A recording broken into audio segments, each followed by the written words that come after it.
think all of us on the opposition, and probably a lot who are sitting in government, would probably believe that we should not be here. We should not be here debating this issue at all. And the entire country is stunned at what is going on.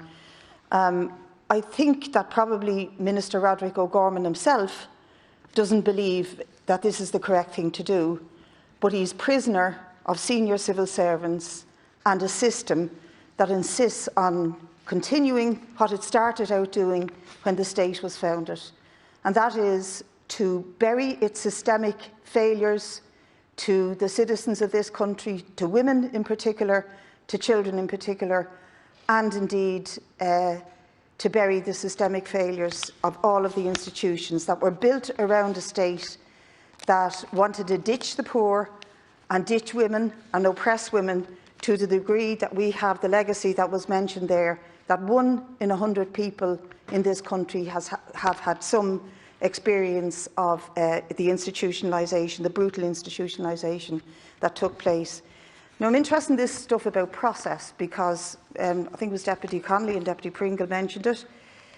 At the outset, when it was agreed that the Commission would be established and that they would look into the social and historical legacy of the mother and baby homes, the then Minister Catherine Sapone convened a gathering of survivors in a hotel, and several hundred of them, I think, or maybe it was less, but there was quite a lot of them, and a representative group of them met. They gathered around in workshops and think tank for a couple of days to figure out what is the best way of proceeding with this investigation.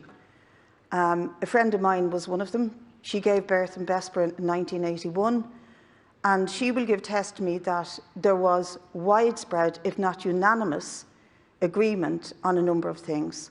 One was that they did not want any secrecy. Most of them wanted their names attached to their records. Another was that they did not want any dealings with TUSLA, because TUSLA was not trusted for all the reasons that have been given here. It has failed, and it has created a system of denial and secrecy around it for many of the people who are concerned here. And another agreement was that they would indeed be able to access the files historically. Now, that was an interesting process. It was inclusive, it was engaging. I'm sure the state spent a few bob on it, and it gave great hope to the survivors who gathered that day, and they thought, this is wonderful, something has changed. But now we're here today, and how did a process of inclusivity, of openness, of discussion, of dialogue, go from that to this, which is basically a bill which is an utter disgrace, perpetuates all the crimes of the state against that cohort of people, and is now going to bury the record. And the Minister himself has told us he's not really sure what is going to be buried for 30 years. He knows what most of it is, but he doesn't know what all of it is. This is absolutely outrageous. Now, we have put in an amendment dealing with the TUSLA issue, but we have also, slightly different to the one put in by others, amended it that the record should go to the adoption agency. And the reason for that is that the records would be available if this happens tonight. And I've no doubt that by tonight, this House will have voted to carry out all of the tools in this bill. And this will be a dark day, a very dark day in the history of this state. And who will be voting for it? All of the Green Party, all of Fianna Fáil, all of Fine Gael, and probably the 10 in their gene pool that usually stick with them. And I would urge all of those deputies, despite the whip that's on you, to do the right thing for history and for the legacy of this state, and do not accept the measures in this bill. Do not accept that we can pass a bill that will bury the records for 30 years, pass a bill that will allow TUSLA access to these files, and the only agency that will be allowed to have access to them.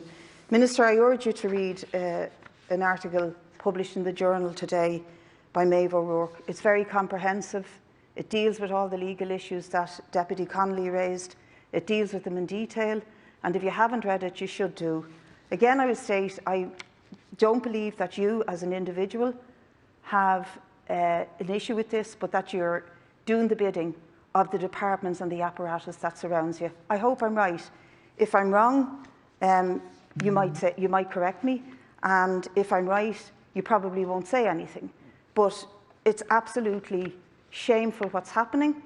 It's hurtful. It's extremely hurtful to thousands of people in this country who are victims of that abuse. I move the amendment put by us. It's amendment number 2.